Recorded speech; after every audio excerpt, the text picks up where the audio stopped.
Hello and welcome to yet another completely unprofessional unboxing. Scott here, and wait a minute, there's no box. What are you going to unbox? So let me explain. What I have here is a gift that was provided to me by my friend Matt Kraft, who lives just right around the corner from me. And this is a printing of a crowdfunding that he backed, and he more than graciously provided me a copy of it. And what I wanted to do with it is when I got it, I wanted to do essentially an unconventional unboxing, take a look at it and get a first impression of what's inside of here, because it's an interesting concept, one that hasn't been done before, but definitely one that I feel is traditional with a lot of OSR style clones, that what their purpose is to provide you a better interpretation and reference for some of the old school Dungeons and Dragons rules that may or may not be the best compiled set of rules, and as far as their clarity can be a bit confusing, just because, when they were creating these games, this is the first time that they were doing it.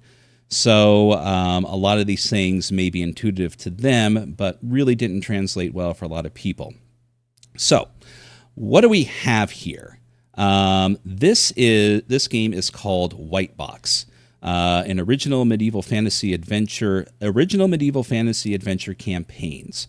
And I believe what its purpose is to take the original rules, the original OD&D rules, along with its companion book Chainmail, which was necessary to play original D&D, when it came out in that original Wight-Box, hence the the name here, and clean it up, maybe do a little bit of rules translation, make some better references, and essentially clarify and make the rules more usable for those who want to have an original Dungeons and Dragons experience, but don't want to go through a lot of the heavy lifting of trying to decipher the rules for themselves, and likewise their players, I should say. So on the back of the book here, it says it's 1974, the year I was born too. Yes, I'm celebrating my 50th birthday along with Dungeons and Dragons.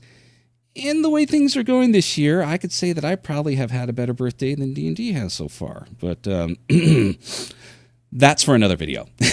But anyways, it's 1974, and you want to play rules for fantastic medieval war games. Where do you start? The text seems difficult to understand and references another game used for war games. Very true. You're confused. Is this game even complete? Wight-Box is your key to understanding mystical old 1970s rules. So let's go ahead and open it up. I have a nice little picture of a Cyclops tearing someone in half, which should definitely, for those familiar with how OD&D functions, yes, you're definitely going to be dealing with a lot more deadly game than your more modern Dungeons and Dragons would be. So you have been warned. So inside Wight-Box, the original rules and ideas by Gary Gygax, Dave Arneson, and Jeff Perrin, reinterpreted and compiled by the Basic Expert and the TBE and Associates Gilded Server. Special thank you to Poncho Goblin, Likely Arrow, Ogma, Crossface, Thoth Amon, Alchemic Raker, and Crafty Matt, which is, my friend Matt, for their extra set of advice, feedback, and consultation. Original art from the Basic Expert, along with public domain illustrations. Cover by Leon Kier, 1878 to 1942, from Al Jardin du Jamise. It's been a long time since I took high school French. Some map icons from Wight-Box by artist Keith Curtis. Copyright 2024, The Basic Expert. So, right off the bat, we have a table of contents. Now, my experience with original Dungeons & Dragons is not that much. I do have a copy I do have a copy of the PDF, thankfully provided by unknown sources, and also a PDF copy of the reprinting they did for, I don't know which anniversary it was, but it was in a collector's box set that was provided by WotC at the time, which cleaned up the formats, but I don't think they did anything with the rules. So my introduction to Dungeons and Dragons was the basic D&D. I had no experience with original Dungeons and Dragons back in the day, nor have I played anything with it. But I flipped through the pages several times and, took a look at Chainmail. And just because of the standard entry point of the game, just kind of went, I've got better things to do than try to figure this out. I'm going to go play something else. So when things like this are provided, it's nice to know that someone else has taken the time, the heavy lifting, to make that game more accessible. And as we take a look in here, we'll see if that's what's been provided. But first and foremost, we definitely have a nice table of contents dealing with the various aspects in here. We have an introduction. We've got heroes and magics. Looks like dealing with the different races and classes within the game. Prime requisites, and so on and so forth through character creation, magic and sorcery, and then dealing with adventures, aspects of running your game, such as time, lighting, traps, surprise encounters, dealing with wilderness movement, and so on. So definitely things within here. It's definitely a self-contained book. Foes and fortunes, monsters and treasures here. And then we have the appendices dealing with different appendix that may or may not have been part of the original game, just kind of glancing at it. I could be wrong, but definitely, that's part of the reinterpretation of the game, sometimes adding some flourishes to it to make it more accessible. So, wow. Okay. So this is quite the introduction. I am not going to read this whole thing, but I will read maybe the first paragraph or two just to see what is said. So what you have before you isn't anything born from my creativity. All I have done is recompile and reinterpret what Gary Gygax, Dave Arneson, and Jeff Perrin introduced to the public in 1974. What they unleashed was like catching lightning in a bottle, something utterly unique that the world had never seen before. These men, with the release of 3 little books that had an initial print budget of $2,000, took the world by storm. Within the old school gaming scene, there are many clones of various TSR-era editions of the game. BX, from which I derive my pen name, seems to receive the most attention, true, with numerous clones and iterations of the game out there. Zero E, on the other hand, gets much less attention with only a handful of clones. Most of these clones of Zero E fill in gaps in ways that suit the writer's taste, but not necessarily mine. Many look to latter editions' interpretations, which, in my opinion, is anachronistic. One thing I have not seen much of is an attempt to combine Zero E with Chainmail. There's still a lot of room for interpretation here, but the idea of how could I play this in 1974 for all I had were the 3 LBBs, 3 books in the original box set, and the Chainmail skirmish rules has intrigued me for a long time. So I would imagine he goes on to detail, his process as he went through this, along with explanations. But we will save that for myself to read on my own time. So you get a general idea of what he's done here. So and I agree. Again, not being totally familiar with it, I do know that there are clones and interpretations of the original rules, and some may include aspects of Chainmail. Some may have twisted them to their own interpretations and disregarded the original fantasy skirmish game. Not 100% sure. I have not done any research into this. This is my first impression of this particular book. But with that said, it looks like he had a particular vision, and that was to include the Chainmail rules as they are originally meant to be with the original Dungeons and Dragons. So So this is a good thing here because just I glanced out of this while I was talking, terminology. So a lot of the terms from original Dungeons and Dragons and even earlier, and even in editions following that may not be have the same meaning, or they may not be using the same verbiage as most people are comfortable with or familiar with today. So I'm glad that he's included, some terminology in here. Beginning first and foremost, referee. There's no dungeon master. There is strictly a referee.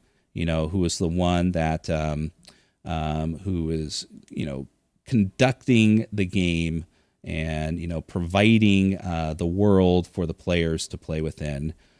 Player characters, adventure, campaign, hit dice, weapon class, dice notation, and so on. So most of these are going to be familiar to a lot of people who have experience with any sort of role-playing game, but it doesn't look like there's too many here that are different other than maybe referee, which is a term that's used. But Dungeon Master, I believe, was not even a term when Dungeons & Dragons came out. So we got here, Heroes and Magic, which obviously deals with the player creation and magic use within the game. The ability scores seem to be relatively the same. We've got strength, intelligence, wisdom, constitution, and dexterity. And charisma. There we are. So standard, 3d6, to create your ability scores with certain things that may be different than modern day rules. Percentage dice are used, whereas in several of the older versions of Dungeons & Dragons also, but whereas they're no longer utilized for determining results in the newest edition. You'll see here that one of the things that I've noticed is Constitution score peaks 15 plus, 12 plus. Charisma goes up to 18, and so on and so forth. And then prime requisites here within the game, bonuses or penalties that are provided. So again, clear, straightforward, to the point. And sorry. I will be right back. Someone is banging on my front door. Apologies. All right, I am back. Apologies, but as stated in the name, completely unprofessional. I'm not going to cut this out. But thus is the things that you deal with when you record at home during the day. You do get random salesmen, and they are annoying, as they always will be. So it goes on as you get through, it looks like as you get through the description of the prime requisites here. Yeah, again, as I was trying to say earlier, clear font, the layout is excellent. The descriptions provided here, strength measures a character's physical power and is the prime requisite for fighting men, and so on, clear and concise. So, obviously no confusion to deal with here. Carrying on, we have race and class. So starting off with the cleric, with a nice description of what it is to be a cleric, along with their abilities here, and likewise their prime requisite being wisdom. Nice advancement table here. Excuse me. Again, clear and concise. Fighting man. At the time, this was the name of what would eventually be the fighting class. And one thing I want to point out, for those who aren't familiar with this is a race as class, D&D style game, where, essentially each representation of the classes are humans. And if you were going to play something other than human, your race was a class. So we've got fighting man here, magic user. Then carrying on, we have dwarves, elves, and halflings. And then a description here of other adventuring types. And there's no reason why players cannot be other character types, races, or fantastical entities. Nothing is really off limits so long as the character starts weak and can grow to become more potent through adventuring. Of course, the option to be a character beyond that listed here is at the allowance and discretion of the referee. Relatives. So this kind of caught my eye in the index. I'm not really sure what this is. Players may designate one relative to a character who will inherit all the character possesses should the character die or go missing. A character is considered dead after 1 month of game time of being missed. Ooh, yes. Dealing with real life situations. After paying a 10% inheritance tax on all monies and property, the relative can inherit all the character possesses. The relative must start at the lowest level from the character's class. Still, the character will have the advantage of the wealth and material possessions of the dead or missing character. So, yeah, old school D&D definitely dealt with real-time attendance and aspects of the game. And as evident here, you don't want to miss a month of Gary's game, or you will be considered dead. All right, if the character returns after being presumed dead, the character may repossess the estate from the relative with a 10% tax. That is, if the relative is willing to relinquish it all. The relative may want to join the service of the player characters with a loyalty penalty up to -6.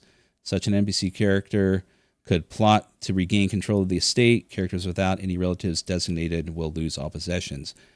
Now, to me, this is interesting. This definitely throws a nice little interesting aspect in the game. I have not seen anything like that specifically in D&D. I mean, obviously, aspects of this play out in other games to one degree or another, but definitely not within the beginning pages of character creation. So this is an interesting thing. I would definitely, not that I want someone to miss a month of their campaign to be considered dead, but this would be an interesting thing to play out and see how it goes. Alignment. Alignment, I would imagine, is just law and chaos. Player must decide what alignment the character they create falls under. Humans tend toward any of the 3 alignments: law, neutrality, and chaos. All right, so it's the standard 3. Dwarves and halflings tend toward law, while elves tend toward neutrality. The alignment will describe the character's stance in the cosmic battle between the alignments. Law represents justice, order, and the greater good of all. Chaos seeks to undermine these principles, while neutrality stands in between. All right. So languages, starting gold, and then equipment. Now, one thing you might notice here, this equipment list is not huge. These are essentially the basic essentials of what an adventurer would need to go dungeon delving and adventuring throughout the land. So, but you do have a lot of the standards here. You've got your 10-foot pole, your 50-foot of rope, your lantern, your large sacks, your tinder boxes, torches, and so on. Armor, no armor up to plate armor with a shield. Helmet here provides nothing. And then horse armor or barding for your horse. It's curious in here, does a helm do anything specific, or is it just for show? It looks like it may be just for show. So, and then we have our assortment of your standard melee weapons with their weapon classes, which, again, I'm not familiar with this term, so I'm not entirely sure what a weapon class is. Hopefully it is explained at some point. So, yeah, I mean, again, not, I'm sure it comes up fairly soon, but, these are one of the things that when you're dealing with role-playing games, when terminology creeps up like this, and there's really no explanation as to what this means, even a sidebar might be helpful, or a reference to where I would find this information might be helpful, but still, I'm sure it's easily found within the pages of the books. Missile weapons and transportation, encumbrance, and so on. And then we have rules and descriptions for dealing with men-at-arms and hirelings. Their various loyalty scores and morale, and the various types of hirelings or examples of hirelings, from non-fighters to heavy horsemen, and their monthly costs based on their classes or the race that they're playing, or the race that they represent, I should say. We've got some details on classes at higher levels, also with magic users and information on doing magical research. from creating spell scrolls and potions, magic wands, and so on. We have more details of advancing in levels, along with an example, which is always great. And then we've got 3 methods for hit dice acclimation. So as how you would gain your hit dice as you gain levels within the game. So and that's it. That essentially was just a general description of character creation in regards to original Dungeons and Dragons. So next up, we have a bit on magic and sorcery. Spells go up to level 6 for magic users and level 5 for clerics. We have the descriptions along with them in here. A lot of these old school spells don't necessarily operate like they do. They weren't as detailed, and some of them were kind of up for interpretation, which I enjoy. Magic should be mysterious and different, and sometimes chaotic, and not the same every time that someone casts it. Spells should be personal to the ones casting it, and you definitely want to know what they do. But, other aspects of it, are left up to the interpretation of the imagination is always a nice thing. All right. And then we've got our various saving throws here. Death Ray or Poison, Wands, Polymorphic Paralyzation, Stone, Dragon Breath, and Staves and Spells for the different classes. So, next up he begins to go into details for creating and running adventures, and along with the sample dungeon, chances of monsters and treasure in the dungeon. So we've got determination tables and probably aspects for random encounters. Dungeon exploration, time in old school Dungeons and Dragons is very specific. Adhering to it, I would say if you're not interested in dealing with detailed timekeeping, and I'm not necessarily saying you have to adhere to 1-for-1 time. That's personal preference, but still keeping some sort of measure of time within game and sticking to it is part of the experience. It's not for everyone. And so that may be an aspect of a lot of the older games that turn out for a lot of people. But if you're going to run it, it's a big part of it, and you should definitely make it part of the game and try your best to adhere to it. That way you can definitely experience what's trying to be provided here in other clones, what it was like to game back in the 1970s and early 80s. So, all right. And combat encounters, dealing with surprise, initiative, attack rolls. And I'm going to pick up the pace a little bit here because, like I said, this is just a first impression just to take a look at this book and see what it provides. But so far, it seems clear and concise, along with a lot of examples and details that may or may not have been provided within the original. I would probably, take a moment in the future to maybe do a comparison just to see how well of a job that was done in interpreting the rules. But I can say without a question here that, just paging through this, my first impression is I'm interested and I want to look at this further, whereas a lot of the older ones, I'm like, oh God, I can't be bothered. I don't got a copy of Chainmail. I don't know where I saved that PDF and whatnot. So yes, this definitely piques my interest more than if I had picked up an original copy of the of Dungeons and Dragons.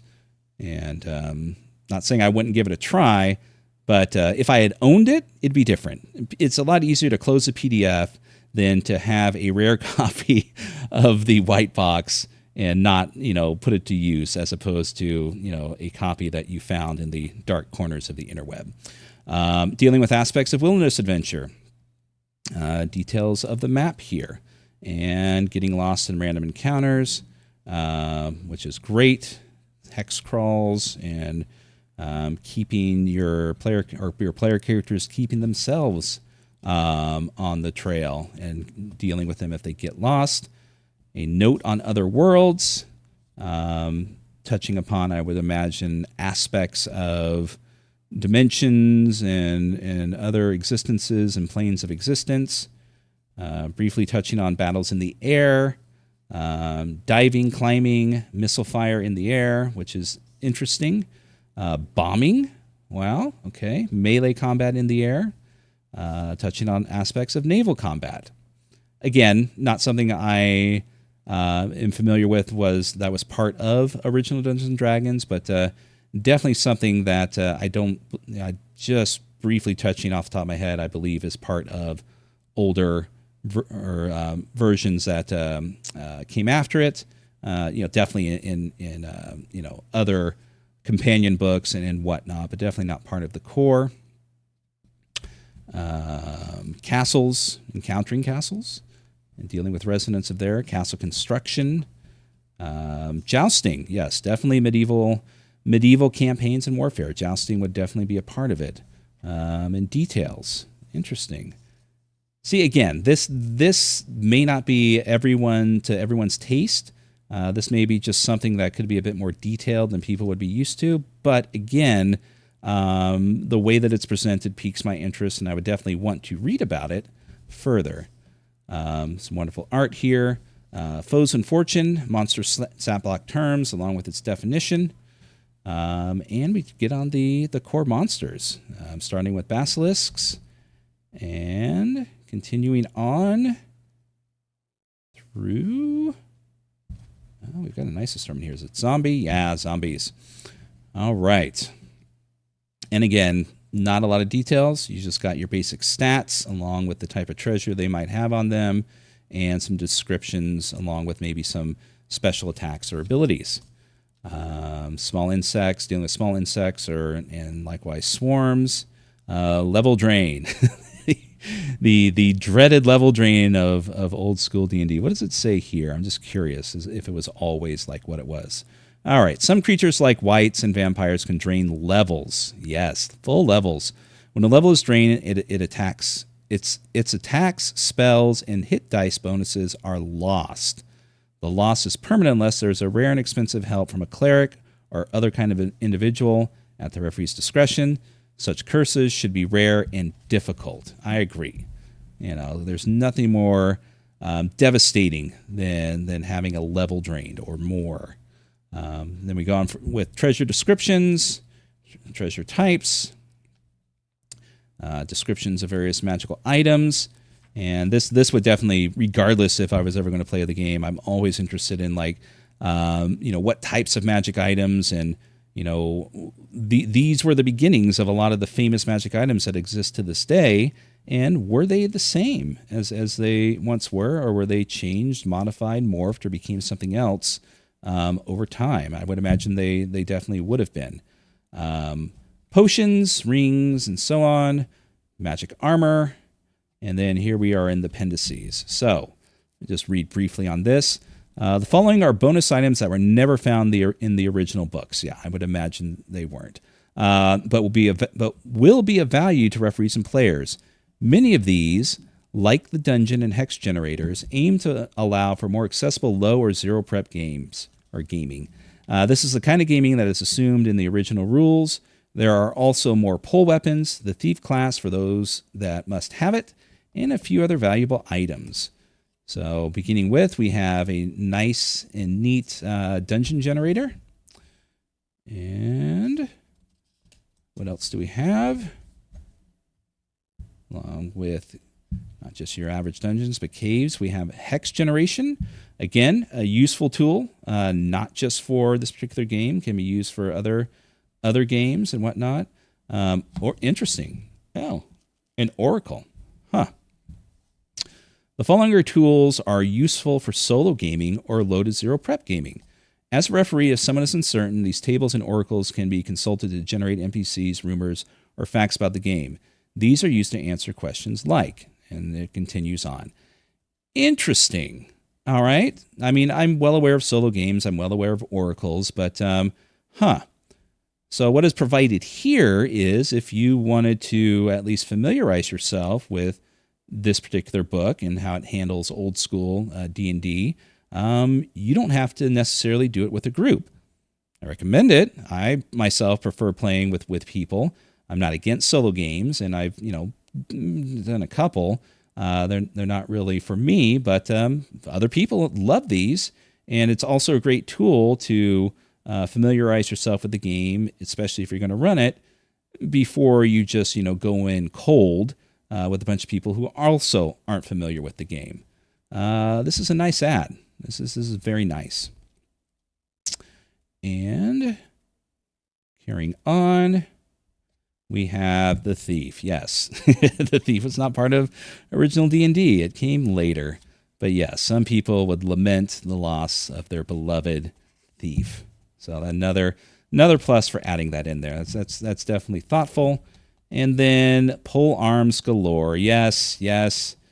What would D&D be without the casual and friendly arguments over what is the difference between a lucerne hammer and a glaive, or a veluge, or a spadum, however you pronounce it, and so on. And obviously they affect armor differently, and carry on. Whatever polearm suits you is great, but it's always interesting. No. That's not a Volge. That is a Ranseur. Okay. Again, I'm not a polearms expert, so I don't even know what I'm saying. So there you go. This is Wight-Box. This seems to be a nice and tight and neat retro clone of the original D&D book. He does say that it does add aspects of Chainmail to it. I couldn't tell you if what in there is from Chainmail and what isn't. But on his word, I will trust what he says. But what's most important here is, does it provide a window into what gaming was like in 1974? My first impression says it seems like it does. This would definitely be something that if I was looking to experience original D&D and I didn't have access to the original books in one shape, form, or another, I would feel comfortable utilizing this to play it, to run it, and likewise, it's nice having the Oracle in there that I can just experience it myself and decide, do I like original D&D? Would this be something that would take over what I'm currently running, which is Old School Essentials, for my current fantasy campaign? Who knows? But it seems like it does what it sets out to do and provide the tools for you to make that decision for yourself. So excellent job. And thank you, Matt, for providing this to me. This is a gift is always nice to have, but it's a pleasant surprise when it's a gift that potentially keeps on giving. And definitely looking forward to looking at this book in more detail in the future, and maybe giving a go with the Oracle, and seeing what it's all about. So there you go. This has been yet another completely unprofessional unboxing, an unconventional one, no box. But we have definitely garnered a first impression of Wight-Box, and I can definitely say if you're interested in old school D&D, check it out. It's definitely an option for you to go out and experience what it was like. So thank you all for watching. If you enjoy this channel, please go ahead and like this video. Please subscribe if you see fit. And definitely check out my other videos previous to this one. If this is the first one that you've seen, I have dropped two. Previous to this one was an unboxing of the highly anticipated and much delayed Mothership. So check that out if yours haven't arrived yet and you're curious what's inside and what you've been waiting for this whole time. Likewise, if you like RPG podcasts, definitely check out Titterpigs, the tabletop RPG podcast I do with my friend Keith, the editor and owner of Rolling Boxcars. Go to his site for gaming articles and reviews. And everyone, have a wonderful day. Take care.